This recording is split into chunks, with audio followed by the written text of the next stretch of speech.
revisiting screening requirements, for instance. You know, a lot of the stuff on the north end of the site probably will be minimally impacted.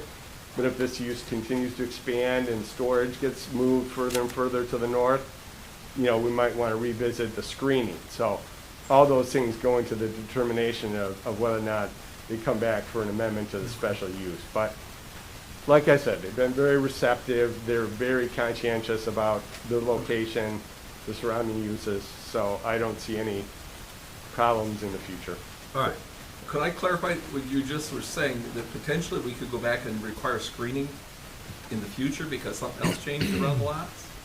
Like the back of the property? What I'm saying is that if their use expands and gets more Their intensive. use, okay. It would be only if they Yeah, expanded, not yeah, somebody no, else. we couldn't go and. Okay, very good. I just wanted to clarify. If their that. use stays the same, Yeah. then. Now, does this special use permit really for an individual, or does it stay with the property? So if Mr. Lot sells this at some point in time, does the next person, does he have to go through special use to be able to use it for that same No, purpose? it basically runs with the Okay. use. I don't want to say it runs with the land, it runs with the use. Okay. So as once long as this the is a use continuation- stays consistent, whether he sells it or not, it will be operating under this Okay. special land use. Yep, thank you. Good questions. It's good to know that. Do we have any other questions from the board? Any other concerns? I have a question on the McKenna document, page 3. What page were you at, number 3? Page 3, paragraph 7, Uh, on this document. Is that for the special use or the site I think that's for the site plan, but they all tie together, correct? Well, plan? We're Shall we going talk to, about- no, we're going to, Two motions. Okay, Two motions. The first one is special use approval, subject to site plan approval. okay. So put that one, So, you know, so if he's got site plan questions, we'll wait on that. And Yep. if they Yes. affect anything, then we'd have to come back and revisit the site plan. or resolve it. Yeah. So this is a site plan question. yes, we will go through the site plan because special land use will be subject. We can approve it subject to the site plan and then we will go through the site plan. This is just for the special land use. Do we have any other questions? Special land use for the C2 district, under the C2 for Lamont Farms.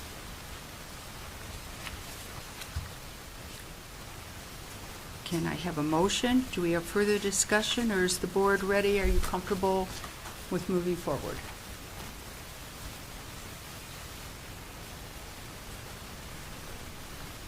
I think we can move forward with the, the Okay. special.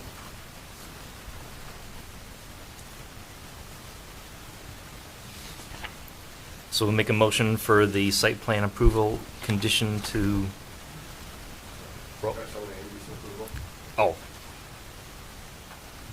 Oh, that's for the second one. Okay. So the planning commission, so we need to have a motion for the special land use approval, subject to the site plan review and any other issues that happen in the site plan. Okay, I have a motion by Meg for the planning commission for the special land use, subject to approval for the site plan and any other issues that might come up in the site plan. Do I have support for that motion?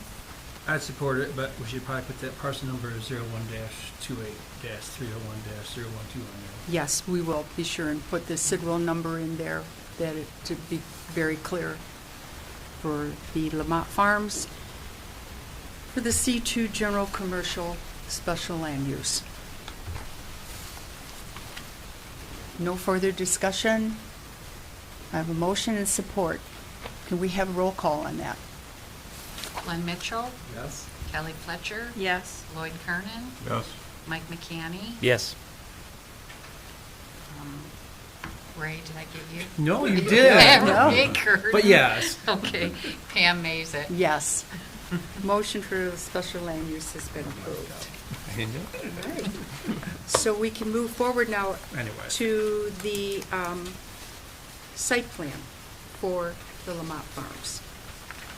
And I know that, again, you have received the application for the site plan, and I know that you have also received your comments from John Jackson, the planner.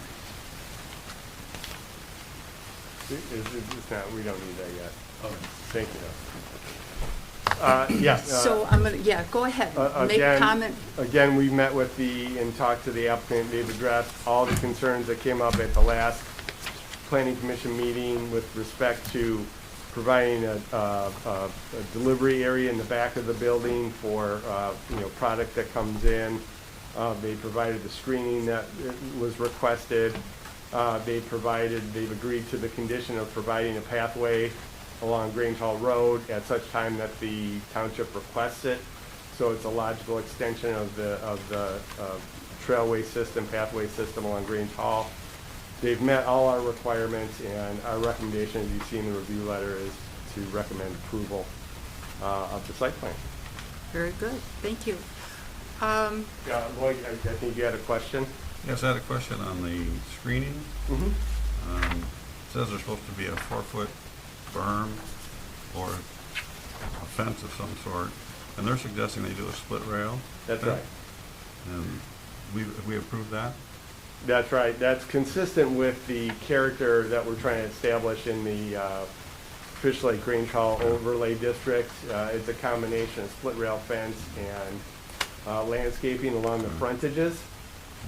So, we really want to sort of create a streetscape along Grange Hall Road that's sort of rural in character, and, so. But Grange Hall is kind of a high-speed road for the area, and this picture here, this rendering, looks fine to me. There's nothing out there. There's no split rail, there's no berm. It just goes, there's some grass between the parking and the road. If you look at Holly Township, I don't think we have a lot of berming and split rail fences on commercial property. And they need that visibility from the road to bring the people in. And now we're going to say, well, you got to hide it with a 4-foot, whatever. Well, we got rid of the hiding though, Yeah. by going to the split rail fence, which, of Right. course, I was gonna suggest the fact it's kind of specific to 3, where I'm thinking any type of a fence would look fine. But that's the idea, they can still see it from the road. Yeah. It's more decorative than anything. Yeah, Right. we got It's rid more of the hedges. decorative. If anything, it might obscure the cars that are in the front, Right. but it's not going to obscure the building at all. The building's beautiful. The fence will Good. complement the agricultural style of the building. It's really a nice. The people going by 55 miles an hour need to be able to see there's a building back there, there's a business going on, and maybe I should pull in here. Yep. We don't want to. I did like the idea that it would obstruct the view actually of a business, and the whole Right. idea being on a busy road is to be able to be seen. Right. But we basically, I think, love the split rail fence, so it's not going to obstruct. Plus, there's a cost to that as well, Yeah. the split rail fence or whatever we Yep, require. so. exactly. Okay. Anybody else have any discussion? Any other questions? I did have one kind of question. I was just curious, and this is your final color on the building.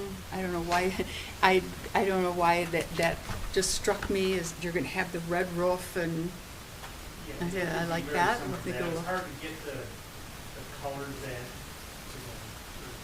the guy that did the rendering, to get the exact colors of the tin, but that would be very close to Yeah, very good. the gray and maroon. Do we have anybody here from, on the engineering side, from Hubble Roth and Clark on the, yes, sir. Would you like to make some comments on this? No, I mean, everything looked fine as far as the review, but I will give you the opportunity in case somebody does have a question. Yes, as far as we were concerned, everything was Everything looks within, good. was good. So if there are any questions, I'd be happy to answer any. I have a simple one, nothing to do with anything. A mechanical water quality enhancement system, is that a catch base with a metal grate over it? No, it's, what it does is they call it, there's different names for them, for Technics, Aqua Swirl. What they do is they kind of, as the water goes in, it spins it and it filters out pollutants. But still a catch base? It looks like a catch basin from the outside, but it does more.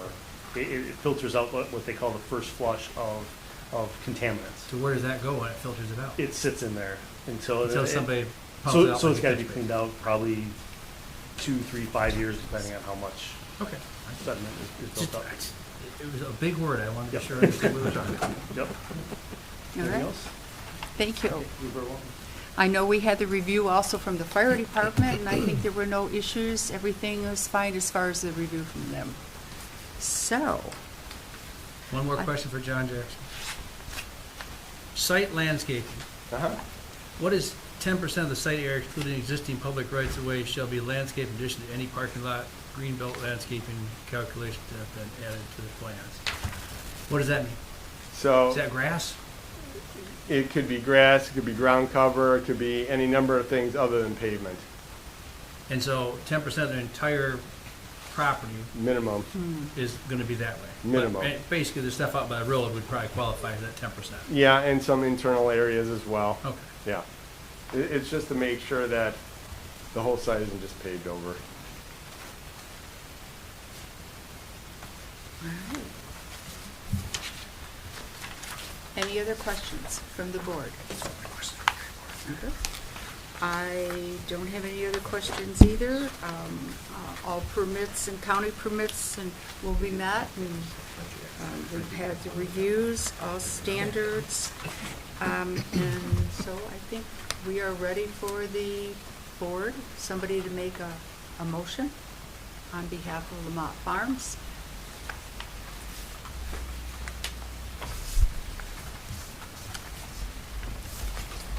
I can make a motion also. All right. I'd like to make a motion to approve the special land use and site plan review for Lamont Farms located at, you can put the Sidwell number in, based on the reviews by the planner, the engineer, and the fire department, meeting all ordinances and all permits being pulled. Second that. Second Glenn. by, is Glenn Mitchell. there further discussion? All right, I'll take a roll call vote. Ray Curtin, Yes. Glenn Mitchell. Yes. Mike McCanny, Yes. Kelly Fletcher. Yes. Pam Mazik, Yes. and Lloyd Kernan. Don't forget Lloyd. All right. We're getting forgetful. Motion carried for the Lamont Farms, and congratulations, and I think it's going to be a great asset to our community. All right. When do you expect to have it all completed? Yeah, I'm not sure you will. That won't happen. Keep coming in, we'll get her done faster. Very good. Moving forward. All right, so next on our agenda is a planning presentation by our planner, John Jackson, for special land use and for PUDs, which are planned urban developments. So I appreciate the planning commission giving me the time to go over a few things tonight in terms of sort of a refresher about some of the processes and procedures that we have available to us at the township and the zoning ordinance. Obviously, this comes with the expectation that there are going to be projects in our future that require these procedures.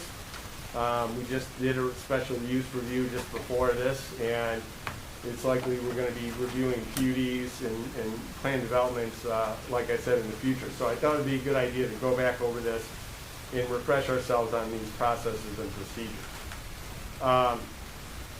This diagram shows the variety of flexible zoning tools that we have in our zoning ordinance, and it's sort of mind-blowing, okay? So I did this chart to try to simplify it, but it actually makes it look way more complicated. We actually have 5 different zoning tools available to us that give us discretion, that give the planning commission discretion on reviewing projects. The first one is called the planned unit development. The planned unit development is available to people that want to develop their properties in the residential district, actually in all the districts with the exception of the agricultural district. So planned unit development is available to all districts except the agricultural district. The planned unit development requires a rezoning process, and I'll explain how that's different in a subsequent slide. The other option is a planned residential development. And that process is only available in the agricultural district, okay? And that also requires a rezoning process. The cluster option is an option that's available in all of the residential districts, and that requires a special land use process for review and approval. The open space process is available in all single-family zoning districts, also requires a special use process for review and approval. The planned development, the planned development process is only available to property that's located within the Grange Hall Fish Lake Overlay District. And it also requires special use approval as the process. The biggest difference between the processes here that require rezoning and those that require special use approval is that a rezoning requires township board review and approval, okay? So in those projects, like planned unit developments or planned residential districts, the planning commission reviews it and makes a recommendation to the township board. And if it's approved by the township board, the property would be rezoned from, let's say, it would be rezoned from R1 to PUD. So if I owned a piece of property and I requested a PUD, I would be requesting rezoning from my R1 property to PUD. So on the zoning map, it would show that my property was zoned PUD in the future if I got approval. If I was requesting a PRD in the agricultural district, it would show that my property was now zoned PRD. So it's a rezoning that requires township board approval for those particular flexible options. For the others, the planning commission is the sole reviewing and deciding board. It does not go to the township board. So that's a pretty big distinction. All of these processes have a degree of regulatory flexibility. In other words, they allow you to bend the rules to encourage better development, okay? The object of these is to encourage development that's consistent with the master plan, that's better than you could get with the straight underlying zoning. It's different than variances. Variances are deviations that are requested because there is a practical difficulty, okay, that an applicant can't reasonably meet the ordinance requirements. But these are different. These are tools available to the township to get better development, to incentivize more creative, innovative development. Okay? This is pretty much a summary of what I just went through, the approving bodies, where they're allowed, so I'm not going to spend a lot of time on this, as you can see.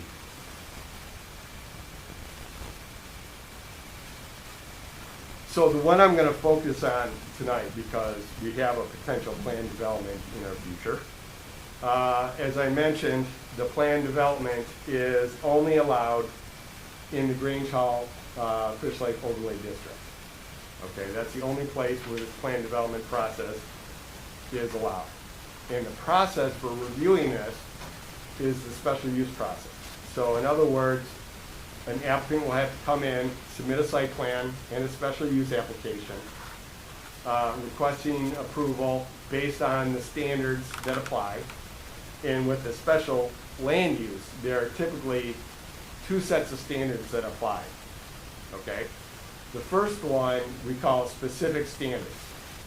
So in the case of a planned development that's only allowed in the Fish Lake Grange Hall Overlay District, the specific standards that apply are the ones that are in that overlay district. So when you review a project that's being proposed for planned development in this area, we need to apply those standards. And I'll go over those specific standards here in a minute. Then the second set of standards that you would apply in reviewing this type of project is what's called discretionary standards. And we talked a little bit about those tonight when we talked about the farm stand. Is it compatible with surrounding uses? Is it consistent with the long-term vision of development in this area? Will it have a negative impact? Are those negative impacts offset? And this special use process, again, also allows the planning commission to impose reasonable standards, additional screening above and beyond what's required in the zoning ordinance. If it's anticipated that some aspect of this project will have a negative impact on adjacent property. So this process gives you a lot of control over how this property is developed and what standards apply and what, how it's done. And again, as we mentioned with the last project, any special use approval that is considered would be tied directly to the site plan. And in this case, of the project that we're contemplating reviewing in the future, any other procedures that would apply, like site condominium approvals. Okay? So, after the special use consideration, you would look at the site plan. And in that particular situation, you'd be looking at more of the details. Again, just like the farm stand. Where's the screening? Where's the circulation? Where is the architecture? Where are the development standards that apply? So this is, the site plan process is where we get into more of the details. And then finally, in this particular process, it requires site condominium review and approval, which has a two-step process. The preliminary is basically making sure that the site condominium documents and drawings are consistent with the site plan that you reviewed. Same number of units, same layout, same setbacks, same utilization of the open space, restrictions, all those kind of things. And then the final step in that process is making sure the documents associated with the condominium are all in order to be recorded, the condominium bylaws, documents, and the final engineering. So in a project of this magnitude, you can see there's a lot of steps in the process. So it's not a quick and simple process. Any questions so far? Yes. Yep, I'm sure. The planned development is only in Fish Lake and Grange Hall. Why? Who determined that? How's that? You know, I don't know for sure. Karen's been around longer than I have, so she might know. But each one of those 5 different PUD type processes all have different characteristics to them. And this one applies only to this district. And that district goes, basically that area up the Quick Road, I assume, is Yep. that considered area? Okay. It's really our main intersection in the township. Yeah, I know, I'm just so- curious why that was the only spot that was available, or why that was determined to be that spot. I mean, Maybe But when, just- I've got a few slides later on about the Aesthetics. master plan, and it might help make the connection. Right. It might not, but it might. My question was right along with his, is that overlay district, that was something set in the master plan, or, because it's specific for that area, so it's not like a regular zoning, so that's, I'm just wondering where it came from, because we talked about it now, but I didn't know where it really It's came in from. the zoning ordinance. Oh, it's in our zoning ordinance, that specific area? Yes. And it goes to Quick Road one direction, and to, I'm not really sure How of which far? properties. because if it's both Fish Lake Road and Grange Hall, it'd only be a few places No, that actually affect no, both. it's a fairly substantial Yeah. area Okay. around that intersection. And the concept with it is to allow some development, but just with more regulation, is that the idea behind that overlay district? or- So, again, let me get to the difference Okay, between all right, sorry. the zoning and the future land use plan. Okay. Okay, that might help. So the plan development process itself has a number of objectives. It's trying to create, it allows deviation from the underlying zoning. Okay, so if you look at the underlying zoning in this area, it's pretty low density. We're talking about, 1 acre lots, 1.5 acre lots. And they're obviously, the master planning contemplates higher density than that. So this zoning tool, this plan development, allows the planning commission to review and consider a higher density project, provided it incorporates all of the characteristics that are spelled out in the master plan and in the overlay district, okay?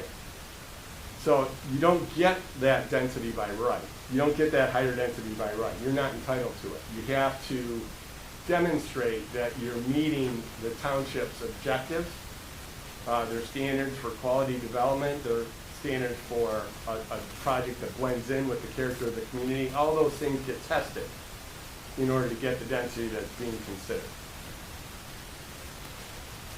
So you can see here some of the other standards.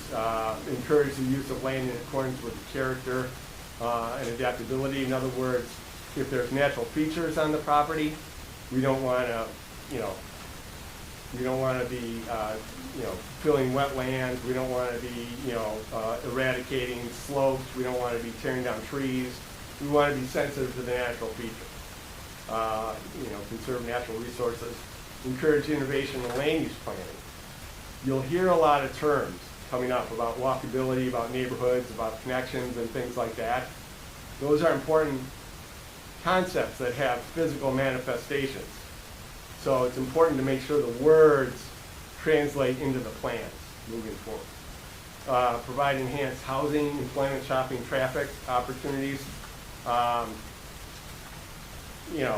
These are all standards by which when we look at the site plan, we want to make sure, is it the right mix of housing? Is the housing properly arranged to complement each other? Are the roads aligned properly so you can manage traffic flow through the development, in and out of the development, all those kind of things, both vehicular traffic as well as pedestrian traffic. So all these standards, this is right out of our zoning ordinance. So these are the standards that apply when you're reviewing a project in this area.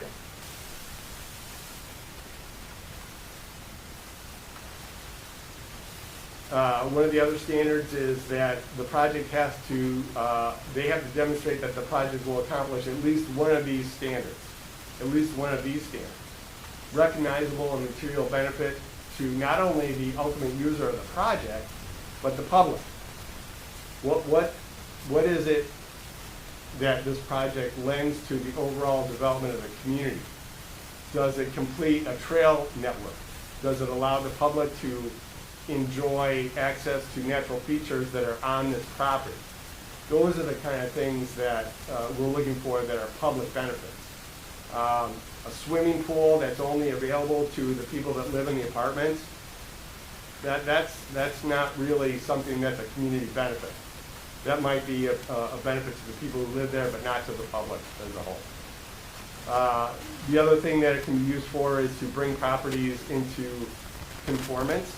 We might have desirable land uses. This doesn't really apply in this case, but we might have desirable land uses that don't fit our zoning ordinance perfectly. So plan development might be an opportunity to review a project like that, make sure that desirable land use can continue in its unique form moving forward.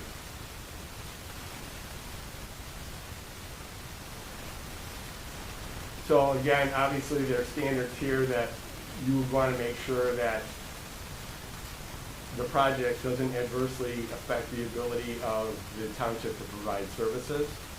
And that might mean anything from police, fire, schools, all those kind of things get reviewed as part of this. Traffic, all those things get reviewed as part of it. Is the proposed development consistent with the goals and objectives of the master plan? So having the master plan, and I think the township is fortunate they have a master plan that's fairly specific about the character that you want to accomplish in this area. You need to review that and make sure that it applies and that you're accomplishing that. There's general design standards here, and I just sort of paraphrase some of this. The development pattern is consistent with the character of Holly. Remember, the motto is, up north in Oakland County, so, are we accomplishing that? The street layout, is it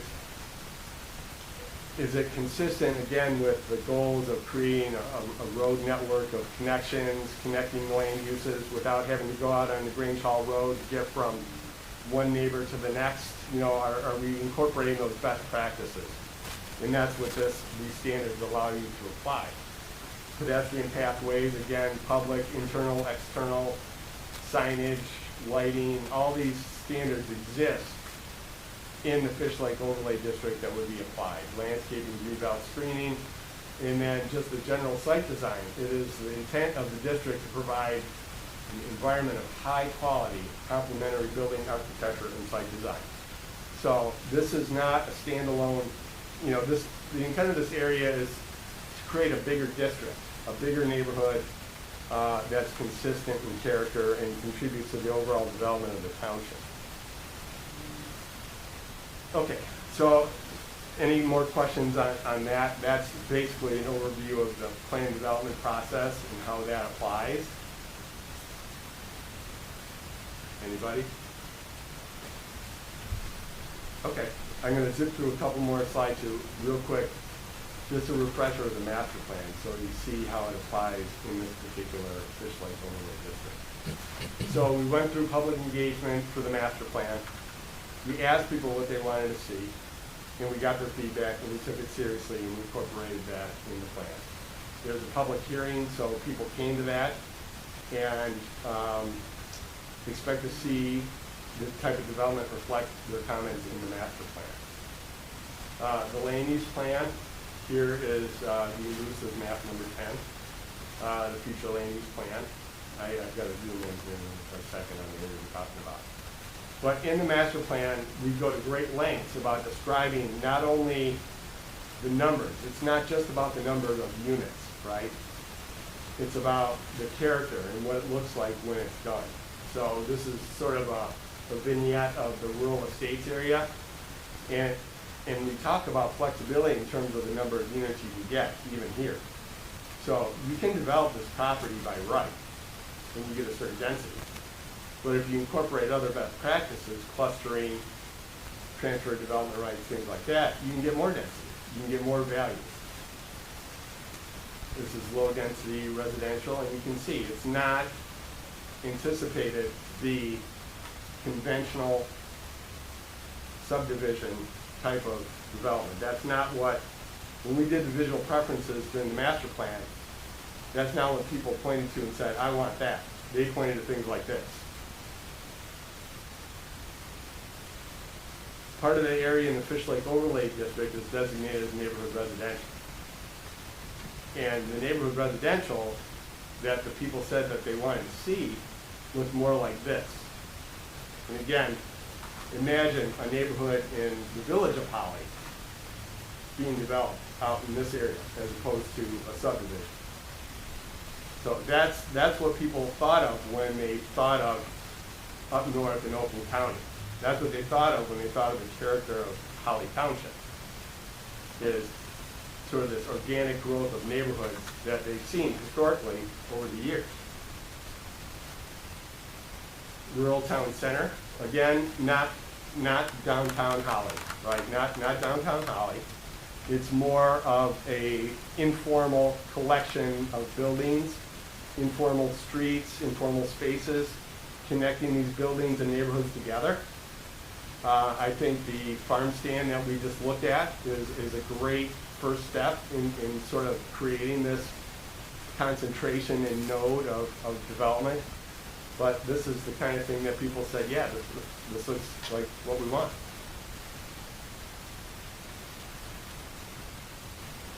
So this is sort of a blow up of the Fish Lake, Grangeall area, you can see. It's outlined sort of in that black dotted area, and that has two significant implications. Number one, it's an area where the township did anticipate the extension of water and sewer, okay?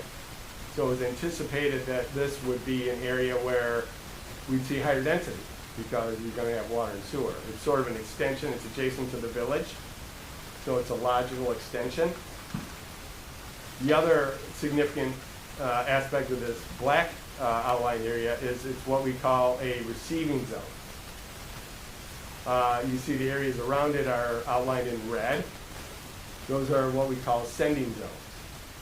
So a development within the black dotted area, the Fish Lake overlay area, could get density bonuses if they were to purchase and preserve through conservation easements land in those red areas. So off-site preservation of land could lead to higher density within that area, achieving the densities anticipated in the master plan.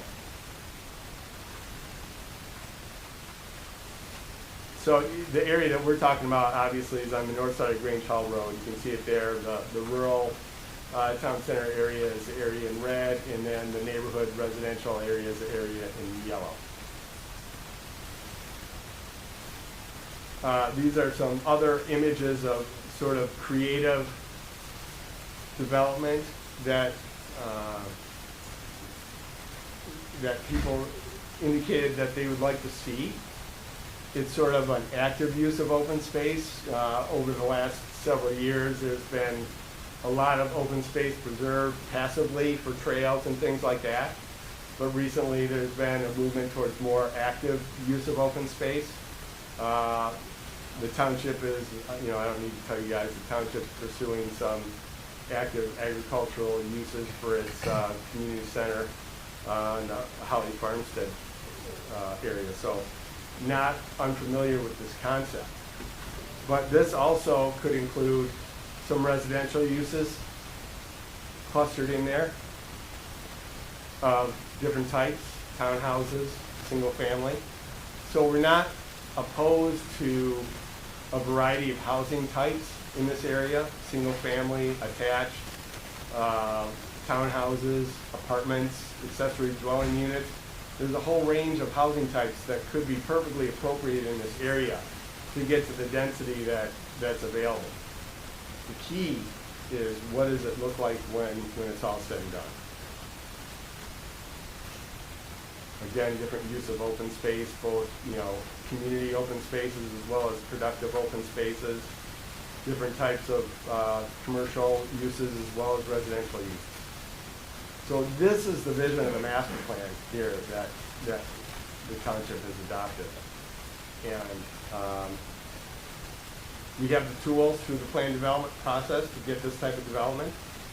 So I just wanted to give you guys sort of an overview of what's available, what's at your fingertips when you're reviewing this type of project. So,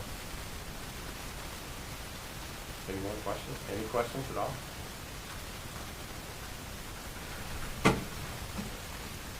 Is this a copy of this available if we call the office, or? Yeah, right. This is very good stuff. Okay, yeah. That'd be nice if you have a copy. Sure. No, that's very good explanation. Thank you. Okay. Yes. And so, Right, yep, that's it. That's all I got. on this overlay area, that's a planned development we can do. So if that comes to us and we say it's approved, it doesn't go to the township board. Yeah, you're the buck This stops is not a here. rezoning, this is just basically a special use. Yep. So that's, Buck and this stop right there. mixed-use site plan is what that will be. Yeah. We Right. need a developer to come to us and propose this type of development. What's that? We need a developer to come to us and say we want to build one of these. If Riverside is not that developed, I take it. Well, so they're gonna give a presentation right after me, and they're gonna tell you what they want, okay? And you have to consider it and say, does it fit enough of the standards that we have in the overlay district and in our master plan? Does it check enough of the boxes to justify the flexibility that they're requesting? They're requesting a degree of flexibility in terms of density and things like that, right? Right. So you have to, that's why it's discretionary, it's flexible, but at the end of the day, you've got the control, you've got the tools at your disposal. Thank you. So just to go back and recap a little bit from your presentation. The developer can come to the township, make an application, and come to the board. And based on the 5 different planning areas, if, say, Riverside, they come to us and they want to present their conceptual plan, they're, because of the zoning that is on the property now, there could be a possibility for them to request a lesser or an increase in density and to then develop their site plan under, it looks like, the overlay district with the plan, with the PUD. No. So here's the chart again. So they cannot request a PUD.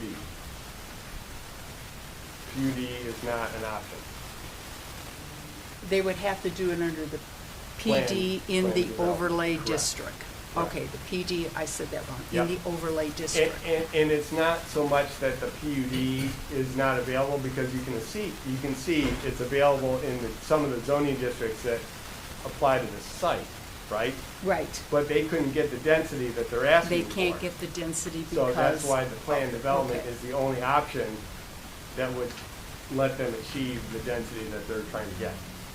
But to allow, or even consideration to develop then in your PD, in the overlay district, the planning commission then has the tools with the sections you referred to follow, to make sure that they're then going to meet the criteria that we could allow them to do it. And that's when I think you brought up your map and your picture showing where the master plan has outlined this one area in the overlay district through the master plan, which will give opportunities for them if they can meet the criteria that's placed before us.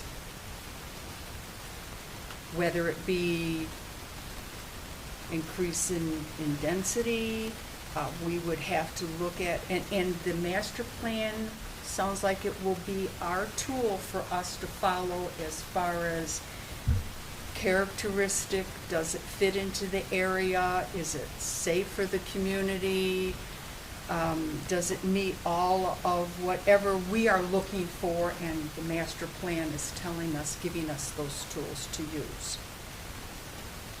That's right.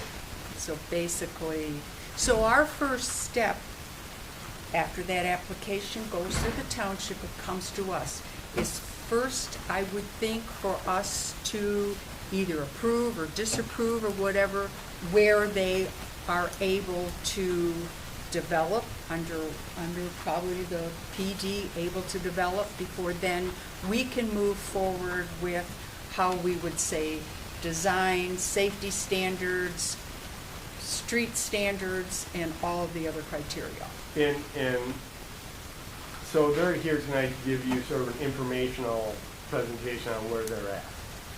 You will be getting reviews from us on the project moving forward, and we will do our best to point out the pros and cons of the project, point out areas where there is consistency with plans, where there might be areas for better compatibility and consistency with the plan, where there are areas for improvement.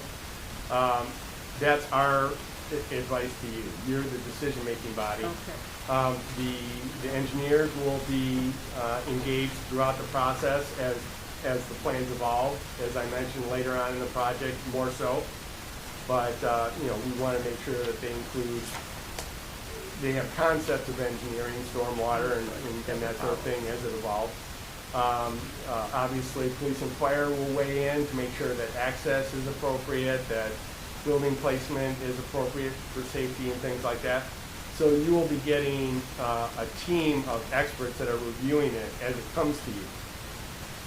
So you won't be starting with just a plan, say, oh my gosh, what do we do with this Okay, thing? so to go through the steps, because this is really the first, this is a big site plan for us, and we've never gone through something like this, and so to make sure that we understand all the steps, I mean, it's certainly going to help me. I know it's going to help the other board members. Yep.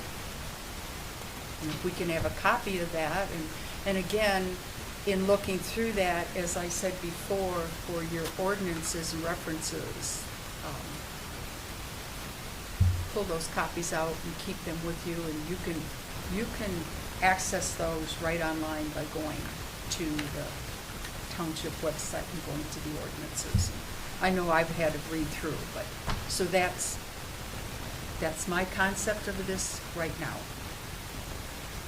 Do we have any other questions as far, before we actually get into asking Riverside if we have any questions for them? No other questions, okay. For Riverside, I do have a few questions. So the conceptual plan that we have in front of us, and I know that this plan was presented back some years, I think it was 2007.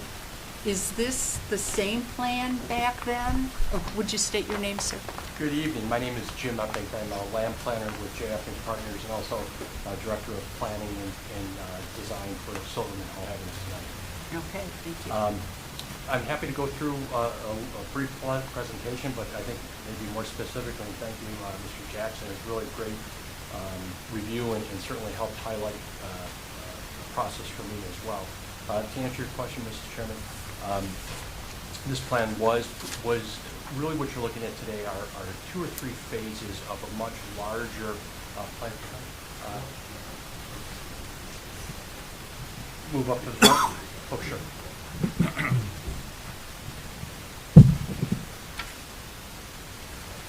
Thank you. I'll put the plans here just for reference with north being up. Okay.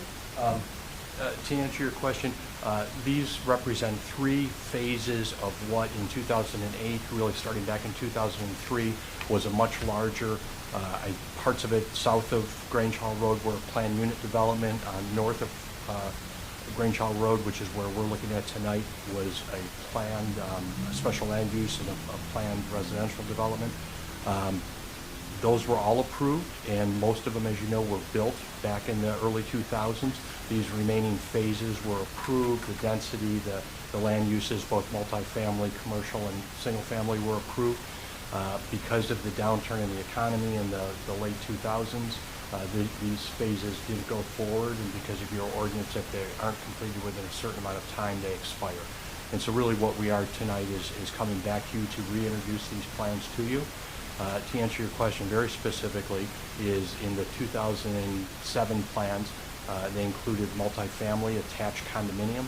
They also included single-family homes that were on that kind of Fish Lake, Quick Road and north of Grange Hall and extending over. And then they had commercial. And so these are exactly the same as that. Single-family is exactly the same and exactly the same as what was built adjacent to it with some slightly increased setbacks. The townhomes in the 2008 plan were essentially the same density, but those were 1-story buildings with 6 units per building. What we've now done is kind of moved with the trends of building and trends of how people are liking to lease homes and lease apartments. And so we're proposing tonight a 2-story garden-style apartment. What that's allowed us to do is kind of concentrate 16 units per building as opposed to 6, but it's allowed us to really increase the open space. And then the commercial is just that corner right at Riverside Drive and Grange Hall, and that remains really the same. We've changed it conceptually to bring the buildings closer to the road, more consistent with your ordinance now and what we're trying to do along Grange Hall Road with some of the commercial development. So you are looking, you're hoping for increase in density and approval for all the phases at one time. This is what you're hoping for. We're looking for what an you'd like to increase present. in density over what the existing underlying density is. As John had just mentioned, the existing zoning right now is SR in RM1 as well as C2 commercial.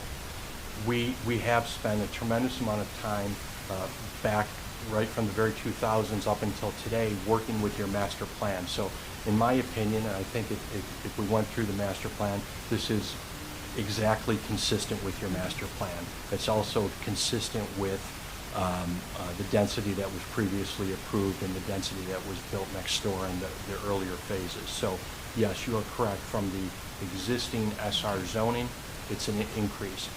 It's actually lower than what your master plan would Yes. allow for in terms of overall density. Would Any you, other questions?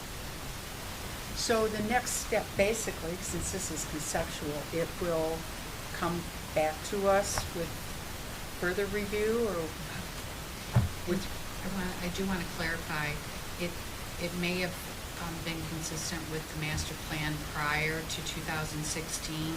It's no longer consistent with the master plan. That changed quite a bit, actually, in 2016. And I did want to apologize to you. Apparently, we have new technology I was unaware of that you had asked me about, so.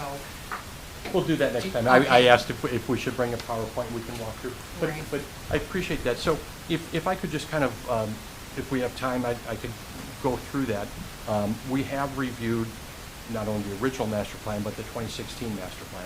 Okay. And again, this is our opinion as we interpret the ordinance. right, but, because that's what we will be basing Of course. all of our decisions Of course, on, yeah. is It's your- 2016.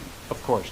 And so when we review the 2016 master plan, this really, this entire piece of property, which is north of Grange Hall Road, east of Fish Lake and south of Quick, that component, there are several notches, as you can see, that are excluded, including like the farm market that was just approved or considered on the corner. But your current master plan, 2016 master plan, does identify this in that rural village center zoning district. That rural village center zoning district encourages mixed use of housing types and commercial, encourages higher density, certainly encourages the use of the municipal sewer from the village next door. Our density and what they built the capacity for as part of this larger project back in the mid-2000s is consistent with the sewer capacity. It's actually a little, this proposed plan is a little less than what was originally allocated for this property. And so that sewer capacity is still earmarked and available for this. Our engineers from AEW are continuing to work with the village in terms of capacity, and that would come to you as the plan goes on. But again, Mr. Chairman, I think that, again, in my opinion, it is consistent with your current master plan, mixed-use density, single-family, multifamily, commercial, connected streets, connected sidewalks, opportunities for open space. We've increased the open space from the original plan. We're well over 20% open space, and what we've done is centralize that so that we can preserve. There's some beautiful treed areas, and so we've modified our plan since early April to reduce the density in terms of eliminated some of the apartments and preserve the large area of trees in the center. Also increase the sidewalk connections so we can walk from kind of neighborhood to neighborhood as well as the existing neighborhood and then into the commercial area. I also think it's important to say that we obviously believe very much Bus Silverman has owned this property since about 2000 and has developed a large majority of the housing and some of the commercial and industrial in Holly Township, and I think remains a very good corporate steward of your community. To that end, I've met recently with some of the homeowners from our adjacent neighborhood, the earlier phases of this, the single family. We'll continue to work real closely with those neighbors to make sure that their needs are being met. Some of the feedback, and they'll be here either tonight or throughout the lengthy process, but things that we did that seemed to resonate with them is we increased the connections really at the fire marshal's request from our earlier plan this spring to access Quick Road and provide more connections between our development. And the adjacent neighbors seemed to think that was a good thing as well, because number one, they were concerned whether our traffic would go through their neighborhood, and probably just as equally. And that's a lot, true. Yeah, and so we've really increased the connection points so that we won't be going through their neighborhood, but maybe just as important, they can have alternate access in different directions, because all the roads are connected. Which is So, needed. yeah. And I think, a lot has changed from 2007 to now. Sure. Has there been any studies done as far as traffic accidents, impact on infrastructure, or even on the schools? Has So- anybody even considered? You're talking about putting in 170 some homes and apartments, and this is an impact on a small area right there. And I've driven Grange Hall Road at very different key points. I've purposely gone out for different things, and you go out in the morning, you've got Patterson School, you've got traffic coming both ways. You have people, even in the evening, people getting to and from work and picking their kids up.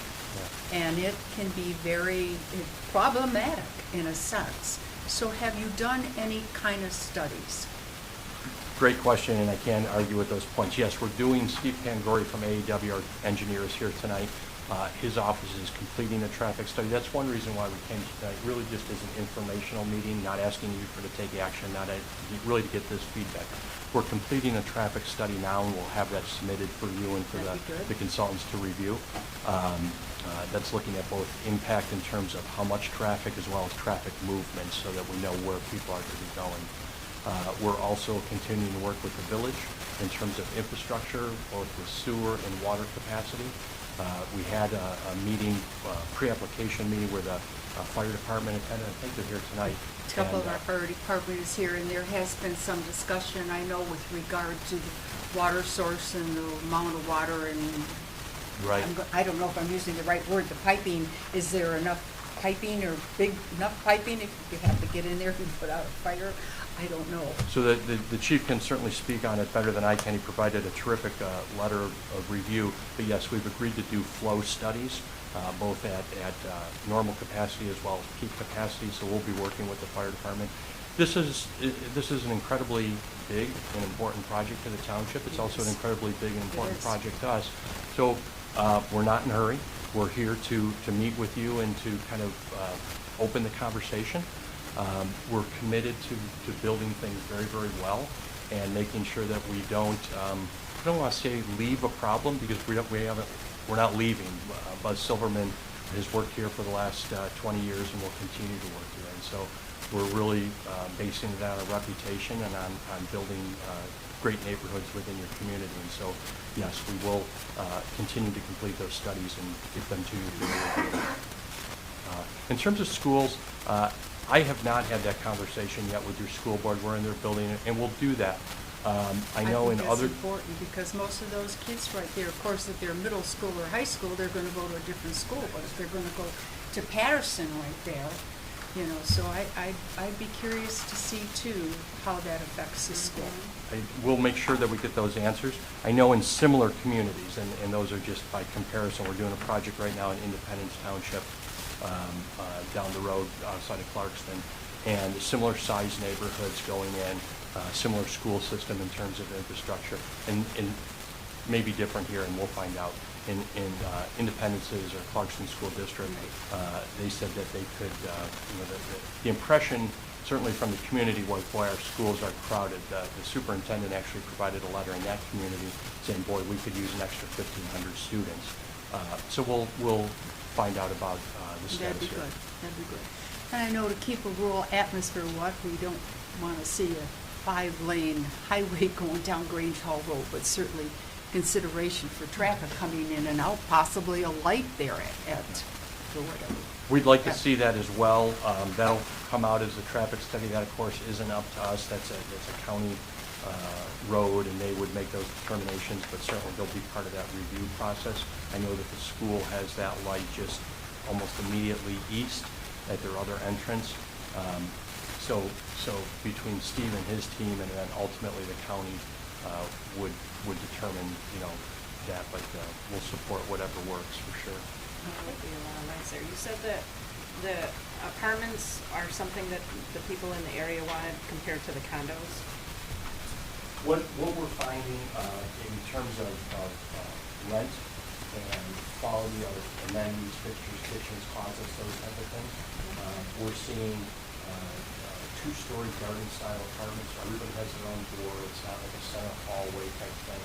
Still really market rate or above market rate, I should say, upper end luxury apartments. But what we're able to do with this type of building type is to spread them out a little bit further so we get more green space. It's our garden style apartments because we have more landscaping, more open space around them.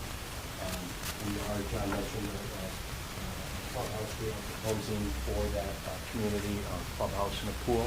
The single family homes around it more than likely would be in a separate HOA, and so they wouldn't, the pool and that amenity would be just for those for lease apartments. And then you also said there's 20% more green space. Is that within that whole system that I'm looking at there? The whole system has greater than 20% open space throughout the whole development. I'll have to look to see in the 2007 plans what it was, but we've increased it above what your ordinance calls for, as well as just trying to get as much green space. It is a rural area. The density sounds high, and certainly for Holly Township, it probably is dense compared to a lot of other areas.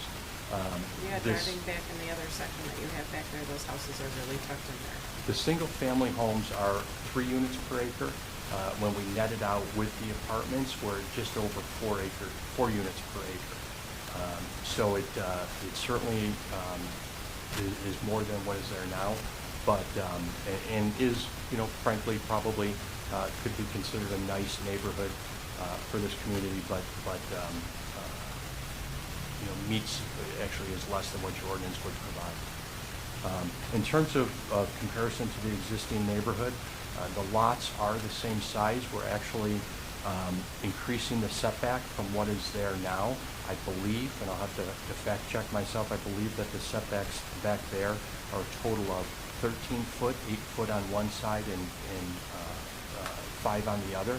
We're proposing 7.5 and 7.5, so 15 between homes. We're also doing a few things differently this time, just learning from not only that neighborhood, but from others that we've developed. And rather than making that setback offset, we're making it even, 7.5 and 7.5, with the condition that any egress window is on the back of the house. That's true in that adjacent neighborhood, all those egress windows.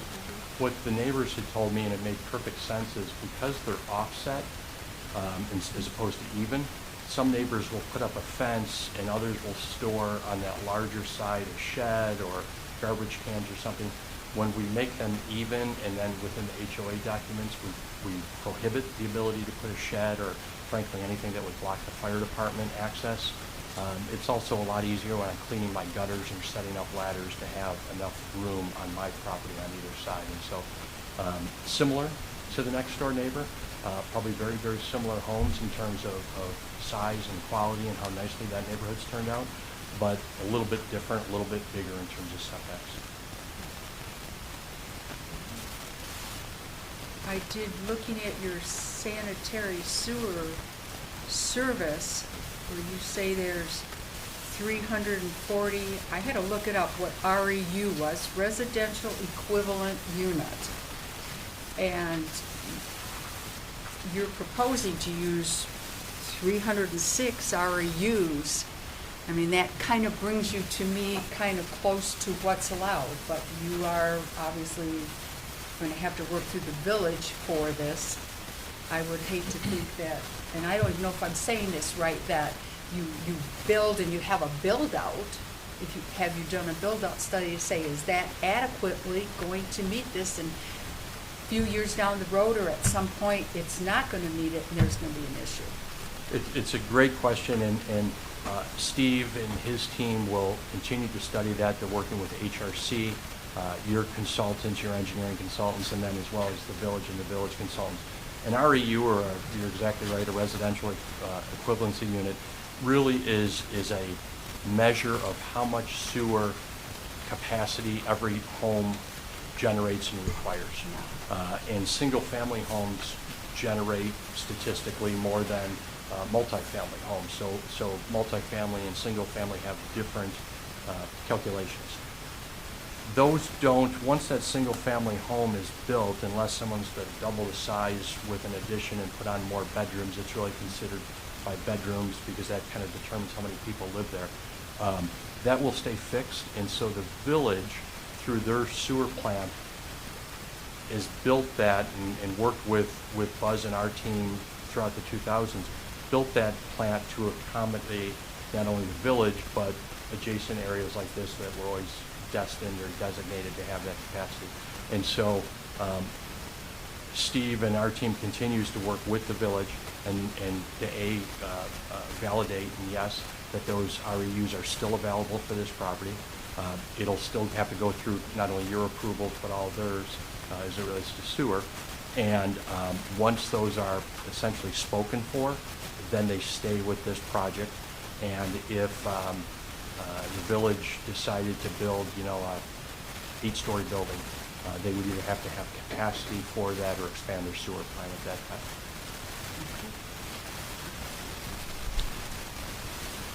Is the development that's on Middle Ridge Drive, was that part of your development? You're the company that built the homes there, or did somebody else build some of those? Somebody else built all of them. Silverman Development Company is the developer, meaning that our job is to design. Silverman Development owns this land, has owned it for 20 years and paid taxes on it. Our job is to design it and to work with you and your community to determine what's best for this in terms of ultimate use and then get it approved. Once it's approved, most developers are not home builders, and so they'll sell either the lots or all the lots to a home builder who will build it. So next door, Horizon Homes built most of them, not all of them, and also Horizon and Clearview. Clearview built some south of it.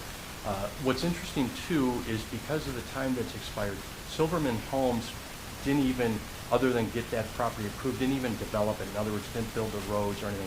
That was sold to another developer called BMG about 10 years ago. And so BMG developed it, continues to control it, and sold it to Horizon. So we're working with some of the homeowners, trying to give them some advice. I know they're trying to close out the builder and the developer and transfer to an HOA, and it's kind of, we haven't been involved with that for over 10 years, but continue to try and help where we can to shepherd that. So those units really aren't going to be coordinated in particular with what you're doing now?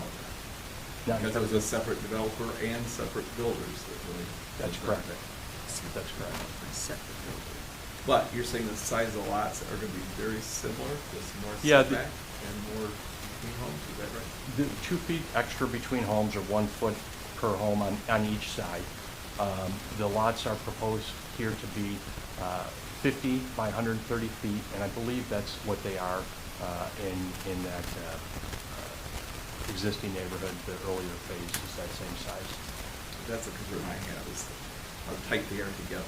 I am with you. Density, I just It's- really it's- think that diminishes the value in the long term, is what I would say. Is that, Yep. and I know you want to get as many in as possible, but it just really Well, needs. what we try and do, and it's a fair question, especially I live in Clarkson, it's a rural community. Holly certainly is very, very similar. And people across the spectrum of our communities like different types of housing. One of the realities that we try and balance is to provide housing to a wide section of lifestyles and priorities of different people. And I think your ordinance does the same thing. That's why you've got a village town center and rural zoning in different areas. One of the realities in terms of development is just the cost of roads and infrastructure and sewer and bringing. So to bring sewer to each of these homes and to build the linear footage of roads, what I've really learned is a linear foot of road adds about $1,000. 1 foot adds about $1,000 to the cost of each lot. And so if we're trying to provide maybe that second move-up housing and really create that village center that your master plan seems to want, and I think is a good spot, thing at this location, even if you said, boy, can we make those lots 5 foot bigger?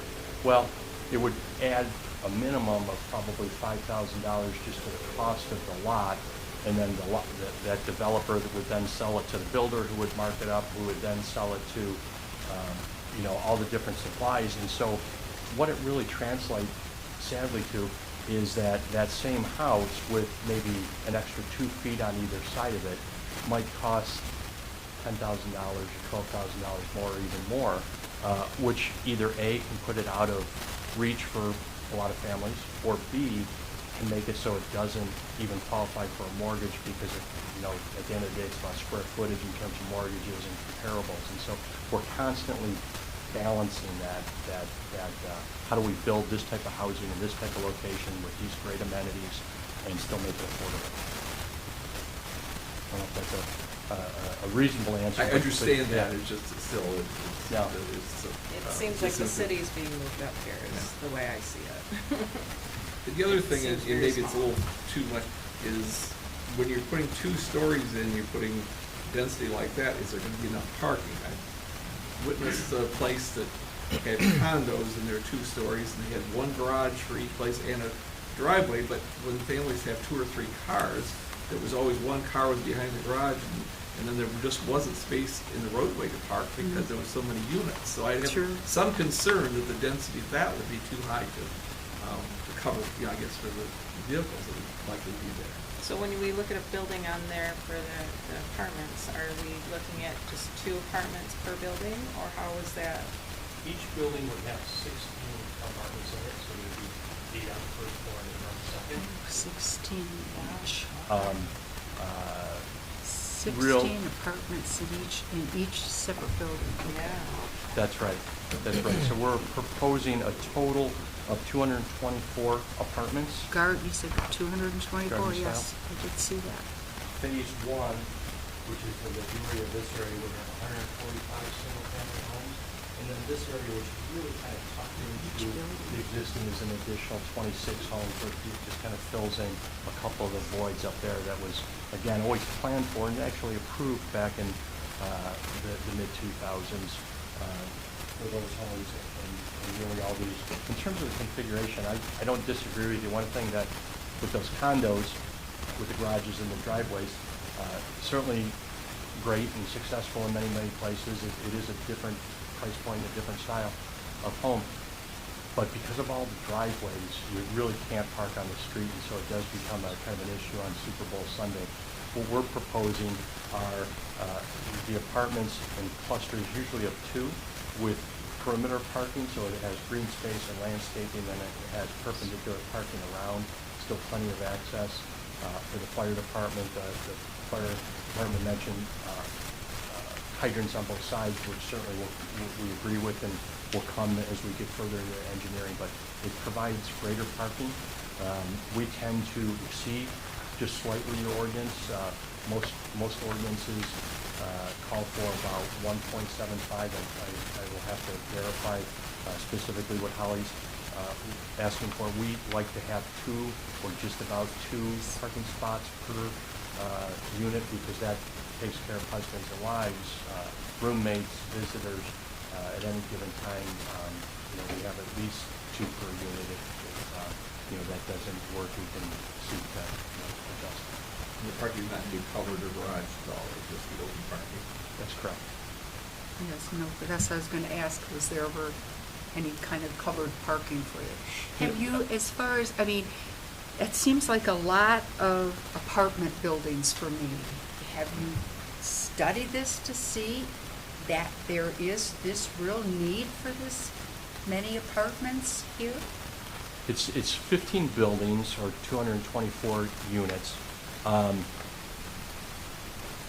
The economy, and I don't even know if it's the economy, because when the economy is really strong, even though everyone's getting a little nervous now, rental homes of any type, whether it's a luxury rental home or a one-time Expensive. move-up home or a entry-level apartment or a retirement community, there's just an enormous trend across the country right now of people preferring to rent under any capacity. My brother's almost 60 years old. He's worked for New York Life his entire life, and he's rented for the last 20 years.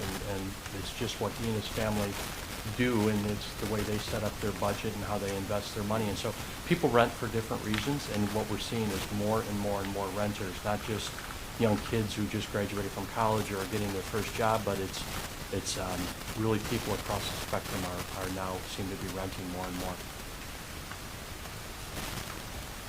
Is there any comparison we can look at between this site plan and what John told us about a few minutes ago in that overlay district and the pictures he showed us? As we move into the process, we'll certainly be happy to bring back more perspective renderings or images. What John showed you, I agree with. And I think that this incorporates it. You know, there's different ways to look at it. But for example, these large, and you probably can see it in your packets better than you can see on here, but these large parks, these are the existing trees. This large park here, which really is a pivot point between the existing single family, the proposed single family, the proposed multiple school, and the commercial, is about 4 acres of preserved woodlands. Real dense now. We'd actually like to create trails that go through them, and so that's that central activity area. We also have a series of small pocket parks throughout the neighborhood, where there's the neighborhoods immediately around that, can have a little picnic, or kids can play in those open spaces. We've got sidewalks that connect everything. In terms of active recreation, we didn't obviously want to take down the trees, and so we thought that the more trail system would work. And with the school right across the street that has a ball field and has a playground and things like that, we didn't think we wanted to take advantage of more of that natural rural setting.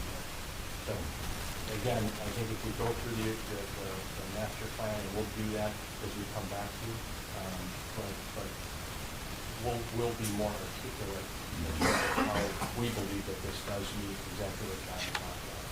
After this is built out, if it is built out, then who maintains all these parks and everything? Who will? They'd all be part of the homeowners association. There would be Yeah. a homeowners association. Yeah, the Okay. roads ultimately, I believe your community prefers to have those dedicated to the county, and so they would be public roads, but any of the open space would be the responsibility of Through the homeowners. county, the homeowners, okay, Correct. homeowners association. As well as the trails and those type of things. Now, did you say you were trying to coordinate with the existing homes that have already been built? I had a great meeting, I think Shelby is here tonight. I had a great meeting last week with 4 of your board members, their HOA, forming HOA. And So shared that with them would our put plan. this together potentially then as one HOA for all of this, or the multiple ones? More than likely, it would be multiple, just because they're legal entities, so they have their HOA. This one would probably have 3, maybe 4 HOAs. There'd be more than likely an HOA for here, an HOA for this phase, an HOA for here, and probably even an HOA for the commercial. The way that typically works is they all have their own HOAs, and then they have an umbrella HOA that takes care of shared infrastructure. We talked about it, probably would make sense to have some type of shared agreement too with this neighborhood. They have their own HOA, they've got 80-some homes in there, they're collecting their own dues, or will collect their own dues. But we're gonna have, shared expenses, even when the roads go to the county, we'll still have shared expenses. So it probably would make sense that they somehow reciprocate with each other. How wide are the roads? The roads meet county standard. The right-of-way would be 60-foot wide. The roads are 27-foot back of curb, so they would be able to be parked on, certainly on at least one side. That's really governed by the fire department and the county, but they're full county roads and infrastructure.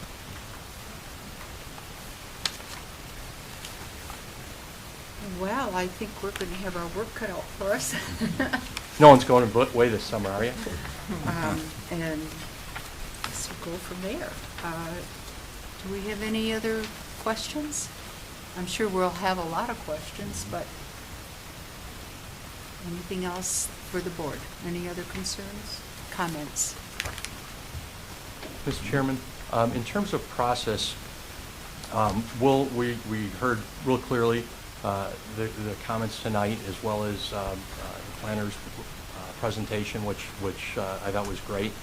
We'll incorporate that. We'll probably resubmit with some additional information, make sure that we're addressing some of the fire marshal's, the fire department's concerns and so forth. Your process calls for, the township process, as John explained, calls for a public hearing. Yes. It would be our hope that we could schedule a public hearing, because I know there's a notice requirement. Yes. And so it would be our hope that we could schedule a public hearing for next month. That's obviously at your discretion, but that doesn't commit the township to anything. That doesn't commit to, say, hey, this is the plan we're endorsing. It just begins to check that box and allows, I'm sure that your community allows public comment at any meeting, but it's a more formal process that ensures that we engage the community through that comment. So maybe John or Karen might have an opinion, but that would be our request tonight.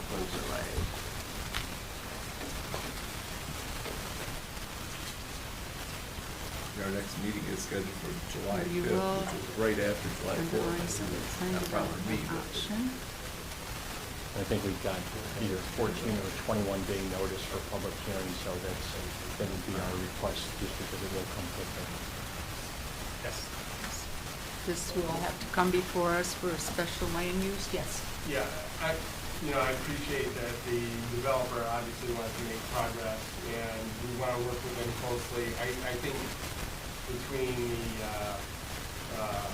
us doing a more thorough review, the engineers taking a look at it, and giving them some more meaningful comments and having a dialogue, it makes sense for us to review comments before we schedule the public hearing. So I'd like to probably come back next month with some comments we can consider, and then maybe schedule the public hearing for the following month. Yes, I think that Be certainly similar follows to much. Lamont, that they would actually be together on the same agenda, and, the special land use first, and then the site plan. When Yes, it's ready.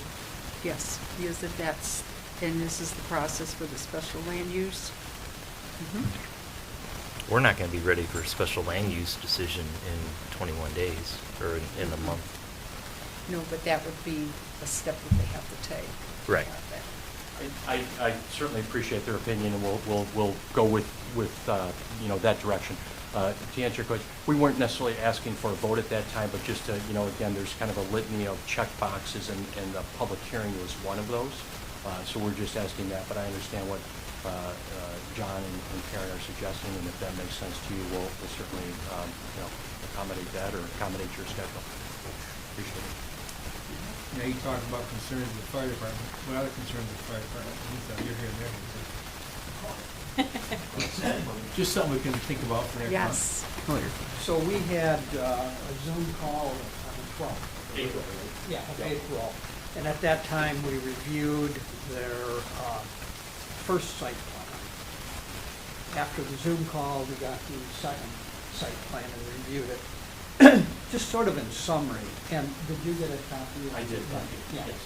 So our biggest concern is the density of the single-family houses.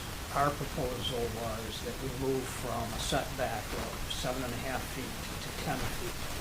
And it's really based on the performance of what's occurred at Riverside South and this adjacent project, where the homeowners are now finding, where am I going to put my garbage cans? They've got rolling garbage cans between the houses, some of which are back to back. Some are putting up vinyl, vinyl fences. They've got their hose. They're storing their plastic furniture. So I've been involved with reviewing the plans of Riverside back in the very first one that came in.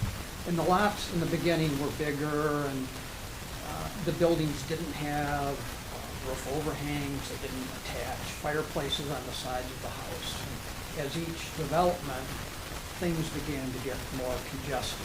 And that's what we're now faced with in these last two developments, with the 5-foot and the 7-foot setback. So in reality, there really isn't that much space. And our perspective is we'd like to see this engineered out in the beginning and not get involved in a major code enforcement process through the rest of the time, and the people are just gonna act the way they normally do. One of the things that we had talked about were the escape windows from the basement. The reason I put that in the letter today, it wasn't addressed anywhere in the revised site.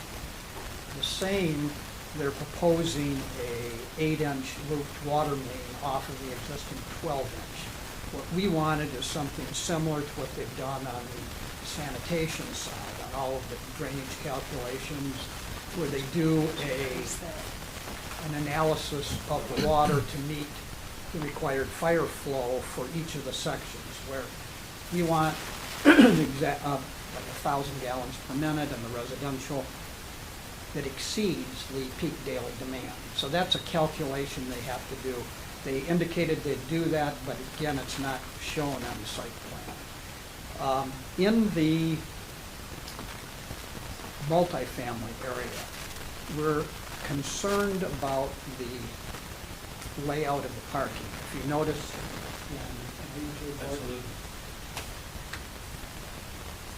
if you take a look at parking, you see how it's long and it's linear all the way through here, and you know what type of people are in the community, the amount of pickup trucks, and you start getting those in here, and anybody that gets stuck, broke down, gets stuck in the snow, you're blocking all of these access. And you've got the major parking for this whole bank here, the same way here. And we were looking for more of a breakup than that.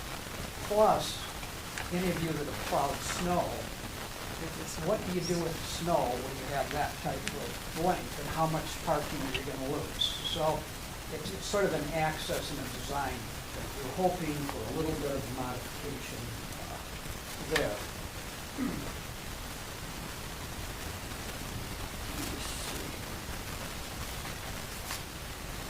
We talked about fire hydrants, and they showed a representation of where fire hydrants should be. And as I expect with all of the developments, after you get the final configuration of the building, you'll come back to us and we can help.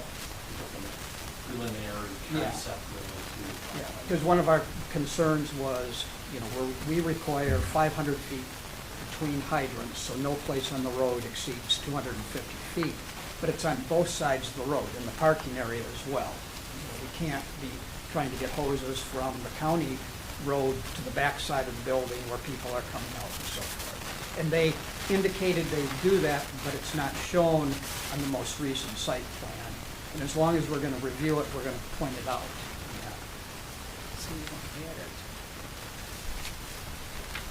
But that's, I certainly appreciate and agree with what. I wanted to get you guys what our thoughts are now, so we don't come back with another one and we repeat it again.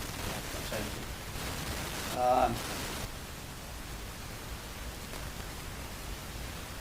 The one thing that they did do, our comments, they had a dead-end road. They extended that out to quick and made it, instead of a drive serving 10 houses or whatever, a legitimate county road. So that was taken care of in there.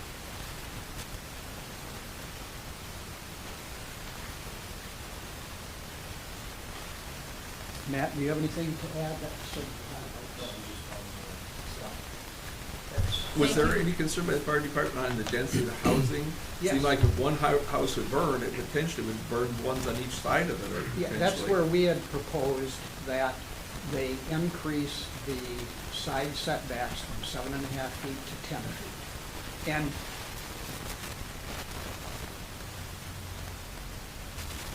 that's really the distance that we need to effectively stop the spread of fire.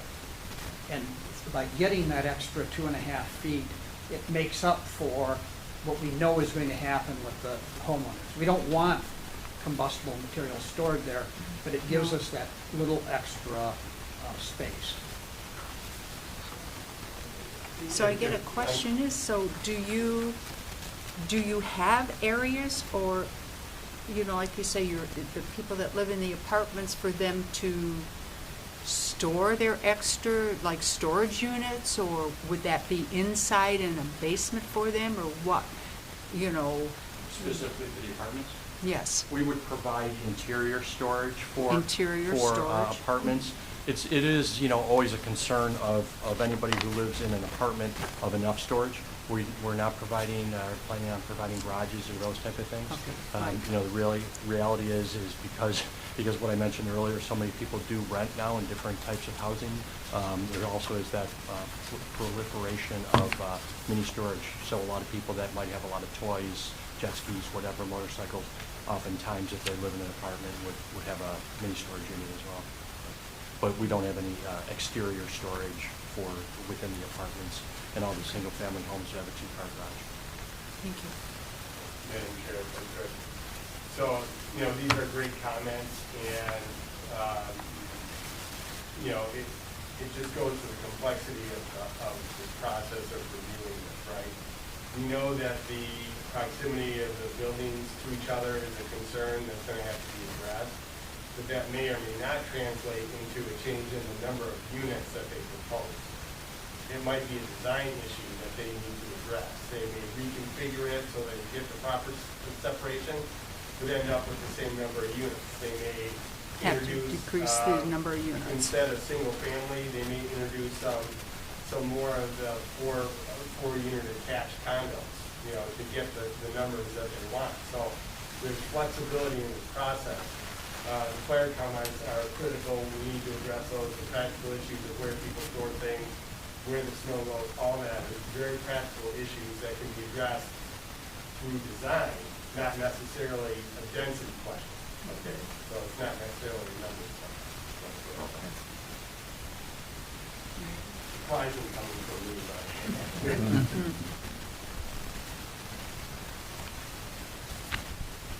In the end result, we won't know the actual one that's going to be building these units then, and you don't know at this point who's actually going to be building any of these units, because you're going to contract that out. Is that what I understand?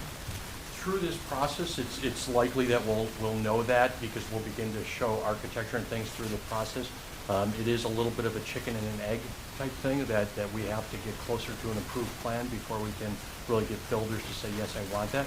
That being said, a lot of the builders who have had great success in Holly Township, including Clearview, including Horizon, have all shown interest. But we need to kind of walk with them and walk with you to get that. And along that same vein, is there someplace we can see what you've done that would be similar to this development, and see what's actually happened there? Well, perhaps the same development, the ones that actually rebuilding with? Absolutely. I mean, in terms of quality and follow-through and of just development and things that have been built by Silverman, it's really all around this area, south of Grange Hall Road, directly across Riverside, going all through there. All that development was all Silverman, all part of this original master plan. We can get you other projects in Clarkston and in this area as well.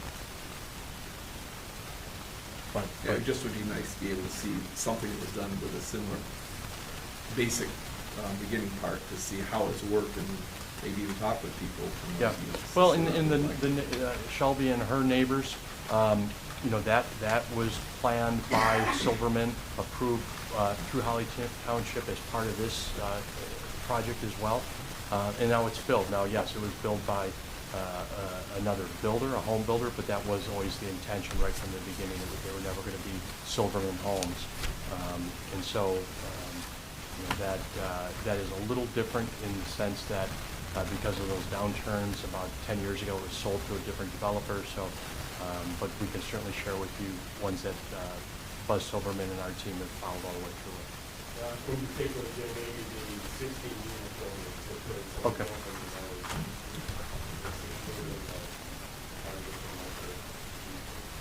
You mentioned Clarkston. Are the setbacks and everything similar there that you're proposing here, or? I'll get you exact numbers, but yeah, I think that they are. We're doing, well, Steve, in Walden Village, as we call it in Independence Township, our single-family homes, I think we're 15-foot setbacks. Do you know? Our few are actually 10 foot so we have detached condos in that project, which are 10 foot apart, which meets the fire code, the national fire code. And then our single family homes, which are very, very similar to this, are 15 foot apart. And those are being built. That builder there is actually Pulte Homes, is building those at that neighborhood. That's right. It's under construction now, and I live in that area. Could always meet you there. But that's basically across the street from the Township High School, or at Walden and Sashabaw, more or less, by the Township Hall there. And that's under construction. Similar size project in terms of acreage, similar density and similar unit counts. And similar parks and open space.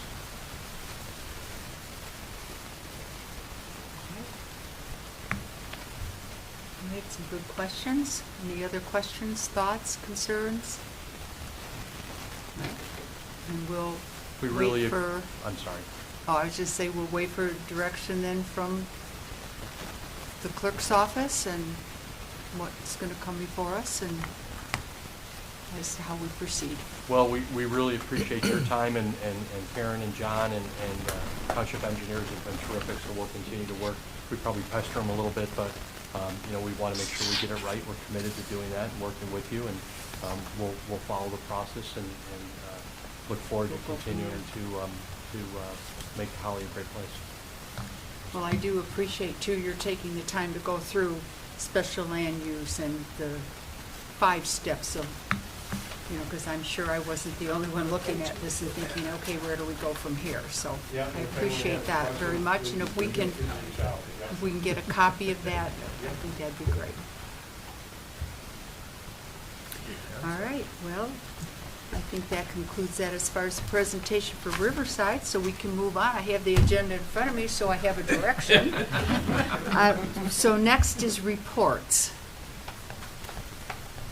Well, Derek is not here. Usually is, Derek. Yeah, I'm right here. Yeah. You are, you just snuck right in. Ham's having a little problem. We need to It's been a long one. All right, so how did they do on their game? Good. We don't keep score, so I promised the parents at the beginning of the season, every game we were going undefeated. So, as you can see, I got soaked Very today. good. They chased me around. It was our last game, so they chased me around water balloons and guns and dumped a bucket on me. So, Very good. a lot of fun. Well, we are at reports. Do you have anything on the township Nothing side? I think of, no. Okay. Any other members have anything they'd like to bring up? Anything from Karen's office? All right. Not a report, but I just wanted to verify, we're not going to do public hearings next Right. meeting right now. Right. And that's July 5th. Yes, and I do have a report, I'm sorry. So you will be hearing Renaissance Oh. on July 5th as well. And then we have a mural sign application as well for the Mason Jar Barbecue. It's already there, but they were supposed to apply Who's on for it. next? I was wondering I a thought the little bit about Renaissance the got a Renaissance 2-year Festival.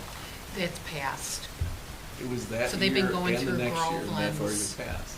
They were going to come Really? back in November, so it was all done way ahead of time. Yeah, Right. and this is where we're at. Still right at the Okay. last minute practically again, because by July meeting, we have no much choice, because they start in August. And we've done special meetings, but I don't think so this I know time. it's I been think worked that out they pretty will, much, yeah. They've got quite a bit done. Groveland's done a lot with them on the parking and the traffic, and so that's been a real good thing for Holly Township. Right. So I think it'll go smooth. Yeah, I think that was just the biggest question is the confusion or the issues, the problems that Groveland has dealt with on parking. And so hopefully, We have most of the venue, but the parking is mostly Groveland, is the that? parking is all in Oh. Groveland. And, the issues of, on busy, big weekends when they have an influx and, they have, of course, if they give out a lot of complimentary tickets also. And, people hurry up, they want to go on those busy weekends, Labor Day weekend or weather's nice. And so that's been the problem then if they exceed a certain number. And, being good stewards, not just on the side for Groveland for us, but we also want to make sure that for public safety, that people that are visiting these venues and visiting that we're giving them safety. And Groveland has asked that Holly Township, that we work together to have the same permit items as they do, so it's part of our approval process for the festival itself, so. I don't think we have a problem with that, but No, you'll have to address that. no. So I just want to verify, on August 2nd, the primary, so we're not having a meeting then, and we're skipping to this third Tuesday, August 16th, is that Yes. correct? Okay. But we're still good for the day after the 4th of July for our next meeting. Yes. Nobody's got extended 4th of July plans, right? No? So that should be fine. Okay, well, that's what We I have was to do it verifying. before, I understand. before the weekend, not after the weekend. I need really recovery time. I'm good. No reports, but we do have public comment. So please step forward and state your name and, My name is Martin Andreski. I actually live in Riverside. In fact, I live on Middle Ridge that will back up to the development. And I do have some concerns. Looking at only some of the preliminary plans, we moved in there, my family moved in there in April of 19 after the development then started back up again, after it sat dormant. So when we talk a little bit about what happened during the economy and the downturn, quite a few of those factors that happened back then that stalled that project for a pretty long period of time and left it a mess in the county, or in the township, are in play again. We're looking at higher interest rates, we're looking at inflation, we're looking at gas prices, we're looking at unemployment. So I am concerned about, is this another mess that's gonna sit for 10, 15 years before it's done, and it'll be my backyard that I'll look at. Traffic is a huge concern. We have people that Mill Point uses that area, and I understand it. They see it as a road. It is still a private road. It is tearing up the base coat in our subdivision horrendously. We have an enormous amount of traffic from parents with the elementary school that block our streets, block people in. Very rude, park in driveways, park on lawns. And even with our residents, when we talk about trying to find parking spaces, I would encourage even some of you, one or two of you, to drive through Rolling Hills, Riverside, Middle Ridge, and so on tonight. We have people that have no room to park now. We have people parking on the lawns, in the common areas, blocking driveways, parking on curves, making it difficult to navigate through. So these small setbacks between homes, it is a huge concern. I live with it every day. I take my dog out for a walk every day religiously at about 5:15. And the traffic and the speed from people coming, even into my own sub, but mostly through Mill Point, coming through there, it exceeds 35 to 40 miles an hour. I have to make that jump across Riverside onto that blacktop walk alongside Patterson as quick as I can because it is dark. There's no street lights, there's no illumination or anything. I typically try to wear a white or a light colored t-shirt so my 20-pound dog and I don't get plowed down, at that point. So the extra traffic is a big concern.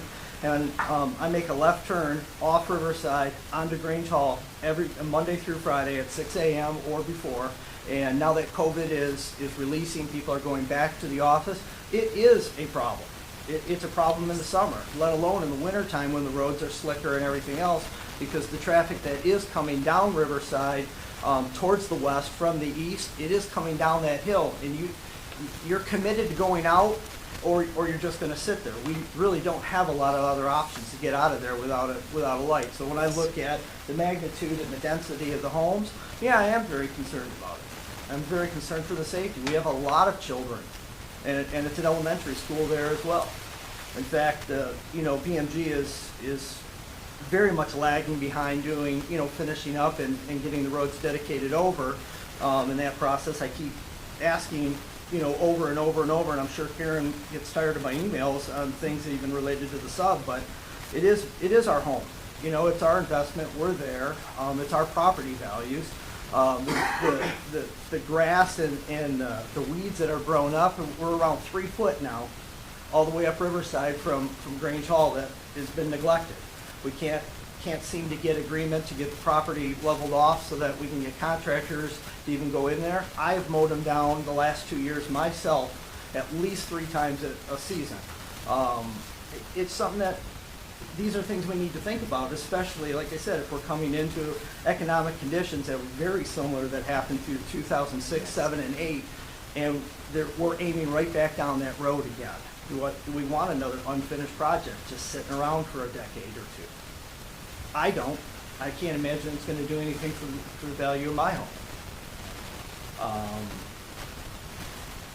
Those are really about it. That, you know, the parking, the congestion, the concern about, you know, it possibly stalling, are just things that have to be taken into consideration. I can't imagine that it isn't important, as important as it is for myself, my family, and my neighbors, it has to be as important to the community and the reputation that it would have for it to sit and stall another project. I know Silverman wasn't responsible for what BMG did, but they did start it. And then they backed out of it and let BMG take it over. Could this repeat itself with this development if the economy takes a dump? Thank you. I appreciate your comments, and those are concerns that the board will take into consideration. I think that are some of the concerns we brought forward tonight, too. We hear you. We appreciate your input. Thank you.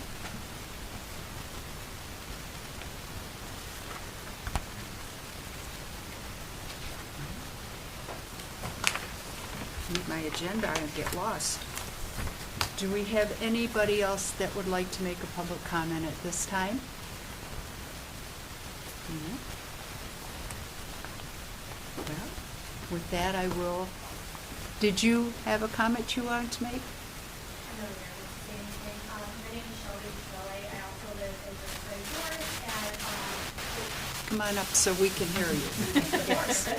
I need you to step forward. My hearing's not great. They don't bite. we met with Jim on Friday where he was gracious enough to show the board the plans before all of this, and just kind of reiterating on some of the things that Martin said. The builder who did take over BMG, we are waiting on a lot of things to be finished from them. The final grid of the road, sidewalks to be completed. We all are supposed to get a tree. We have no signage, and I saw all of that was also detailed in the master plan. So our concern would be that not only that happens for this new one, but that we are still going to get what we were promised by the developer and the builder potentially before this moves forward, because as Martin said, there is a lot that we are missing in our neighborhood. I don't know if this is the right form or place for this, but I just thought I would speak up and say, because we are missing a lot of those things that were promised by the builder that we have not received yet. And we have been working with Karen, and our president has gone back and forth with her several times. But I did just want to put that out there that we are missing those things, and so we would hate to have that happen to another community while we are still waiting on them, because I have two little boys, a 3-year-old and a 1-year-old. There are no sidewalks connecting the roads. We're crossing Patterson, we're crossing Mill Point. The roads are terrible. Like I said, there's no street signs, there's no speed limit signs. And just to make sure that all of those obligations are also met, and that as we're talking about expanding all of this, that they would be guaranteed in the next neighborhood. So when you drive in, because I did drive in there, I never realized there were so many homes back in there. And 84. you drive all the way in, and there is a section where there is newer homes that are some not complete. And No, so all of the homes are complete. They have been completed. The last tenant moved in. We bought our home in 2018. The last homeowner was right next to us, so we literally have been living in construction zone for 4 years. But he moved in back in March. But the sidewalks are not complete. The island section, you have 2 sidewalks that do not meet in the middle, so they run parallel to each other, but you have to cross the street and then go back over and cross the street again. Again, I have a 3-year-old and a 1-year-old. They don't listen that well, you know, we're still learning how to practice looking both ways before we cross the street. But things like that, there's no stop signs. People come in from Mill Point without stopping. You know, and so just before, and I know we have a lot of time, like I said, Jim was very gracious, and he said he would help us with anything that he can. But I just wanted to lay out those concerns to you as well, is that those are some of the things that we are dealing with in a property that would be very similar to these ones we proposed. thank you. Thank you Appreciate for that. not- That is frustrating. Thank you. So is there a big bond waiting for somebody on that to come back to them to get that done? But It's- we And- would like a master list of things that the builder, the developer has promised to us, and we have not yet received that, so we cannot go to them and say, okay, you are responsible for this. And so it's just been a lot of back and forth. We would hate to see this happen to the other communities, because it's been a terrible, terrible time. It's Yeah, very frustrating. We agree, and we'll continue to help and support in any way. It's, again, that was sold to BMG, and it really, from our perspective, is probably an enforcement thing and kind of holding them accountable. And we're happy to continue to work and as Shelby points out, make sure that we learn from those lessons. We've already incorporated sidewalks. Silverman Development has a tremendous reputation, and we'll provide examples of communities that we finish, that we start, we finish, and we get all the way through. We do it quickly.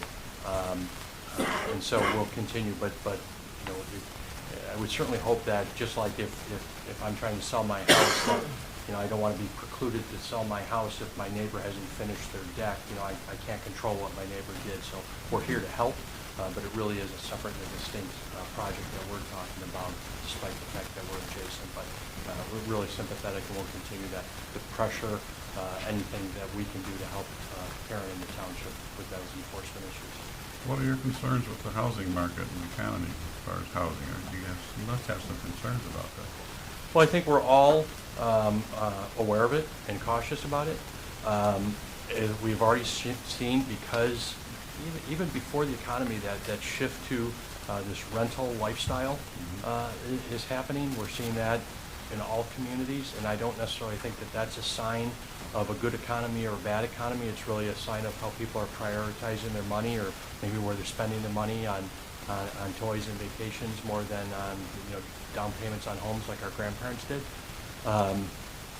But that being said, when the economy, when the economy changes like that, neighborhoods like this will be better positioned to do well, largely because of the rental component, as well as the moderate, you know, home component, as opposed to some of these big monster homes that they're building in other communities. So it's always a concern. I think one way that projects this size can buffer that, and Martin had some really good points, we'd like to work with you, is to do it in reasonable chunks. Obviously, we have to look at, as the fire department said, talk about looping the utilities, but this type of development is reasonable. Say, okay, for that single family, let's take off, you know, let's pave the roads from this point and do the first 75 homes, so that we don't have 90 acres of just torn up roads and nothing being built, so that if we do have hiccups in the economy, it's more contained. So we'll bring forth ideas like that, but I think one thing COVID taught us, and maybe I'm just being kind of overly optimistic, one thing COVID taught us is if we have a collective spirit to kind of get through these hard times. You know, it's amazing that so many people stayed employed, and that the township was able to continue business through these tough times, and so far so good with even the bad signs in the economy. We do say here we're working with more local builders that in the community, but Pulte, one of the nation's biggest builders, can't buy lots quick enough throughout the country, and certainly throughout Oakland County and throughout Michigan. The trends that we're seeing with the larger Toll Brothers, Pulte, those builders just continue to buy land, not like at depressed prices, but at peak prices. So I think that's a good sign. When I was looking through, especially the transfer from when you sold it to BMG, unless I was wrong, I read it that you were ultimately, since you were the one that was granted the initial authorization, had the authority to see that the successor obligated or completed their obligation. So, But we don't have enforcement of the township. We certainly act within the sale documents, the transfer of all the site plan approvals and so forth. Okay. No enforcement process. Can we ask you with your questions to please step up that, so we all can hear? Thank you. Karen provided me some of the documents when it was transferred from Silverman to BMG. And when I went through it, and I gotta be honest, I read through all 74 pages of the first one for 2006, probably about 9 times, and all the other ones. Unfortunately, that's just how my mind works. And I picked up several passages where it talked about if there was a successor, that the original developer had the responsibility to ensure that the agreement was maintained and done, so that they couldn't just buck the responsibility, they had to do it. So I guess legally, I'd like to know, from the township standpoint, that who has that accountability? Because again, I hate to say this, they started it. I don't care what they did with it, if they were responsible for making sure it was done, somehow, some way, this has got to get done. This is a bad reflection on something that didn't go right, and we're starting up, potentially looking at starting up another development with the same players. So, do we want 2 black eyes? Or do we want our community whole? Because I want my community whole. Yes. My parents moved here in 2000. We lived in Midland for 20 years. We came down here. My son now lives down here as well. He lives right in the village. So I mean, our family is very well invested in it, and good, bad, or indifferent, I'm a thorn that's just not going to go away. It's if something needs to be made right and made whole, I'm going to keep talking about it. Yes, definitely.